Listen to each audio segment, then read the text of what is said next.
We continue our conversation we started last week on the effects of the pandemic in the sector. Let's hear more.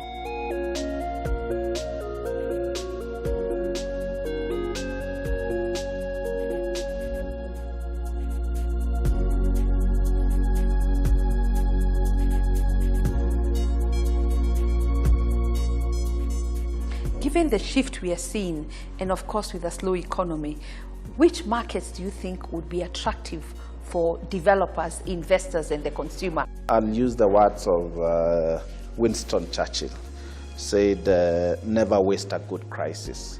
And so we're in a crisis for both consumers of real estate and investors into real estate. So for consumers of real estate, I think you have to think through the situation we find ourselves in.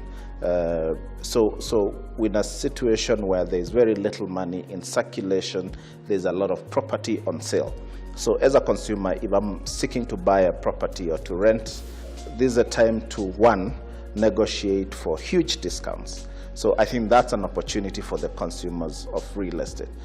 Currently, you can walk around and fetch for yourself very decent discounts when seeking to buy, and depending on the mode of purchase. Secondly is payment plans. Again, around this time for consumers of property, you're likely to be able to fetch yourself a very good payment plan. Again, depending on availability of upfront cash. So long as you can put some little cash on the table, then you're able to pay for things over a period of time. But I'll also advise those seeking to invest in real estate as consumers in the short term. Also be cautious, because at the moment you also have a lot of assets on sale through private treaties and such. So you've got to be sure that you're acquiring these assets at the right values.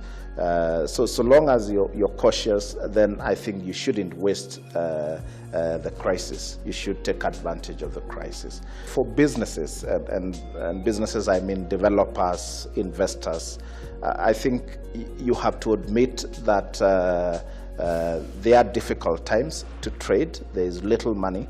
I mean, the economy, we've just had a deceleration and reviewed the growth projections from 5.7 to 1.5%. So as a result, I think you have to face that as a reality and think, how do you survive the crisis? So as a business, I think number one, my advice would be survive the crisis. So ensure you survive, because it's not the end of the world. The markets will come back, and those who will survive the crisis will take advantage of the opportunities that will come up afterwards. Secondly is manage costs. So you have to be brutal, and it tends to be painful and emotionally draining, but one must manage cost around this time. The third thing is, I'll say, keep your team together, and keeping your team doesn't necessarily mean keeping them employed. It means let your team walk with you through the crisis, and it's basically appreciating that it's difficult times. They'll probably have to go for unpaid leave. They'll probably have to take significant cut on their salaries. They will have to accept that some will have to be separated, either by way of redundancy, but do it in such a way that when the markets come back, you can still pick a call and call your team. And the same applies to your customers. So treat the customers that you have as nicely as you can. And you know, which is my fourth point, I usually argue cash is king. And what I mean by cash is king is you're better off collecting 70% of your rent than keeping 100% of your rent just in the books. So it helps to give concessions so long as you collect cash, and that cash gets utilized to ensure your business survives the crisis. So I think I'll break it into those two categories. And what's your take on the mortgage market? On the mortgage market, so look, we, as at end of 2019, I think we're still talking 26,000 mortgages. So one, I don't expect that number to change significantly. However, a lot of developers are now moving towards the affordable housing sector. And by moving into affordable housing sector, it means that people will then be able to afford homes. And that means that number is likely to grow in the short to medium term. So we're likely to end up with far more mortgages. I think the government has been working very hard to deliver on the affordable housing agenda. And I think a critical component to that was the KMRC. I understand it's already capitalized to the tune of about 37.2 billion shillings.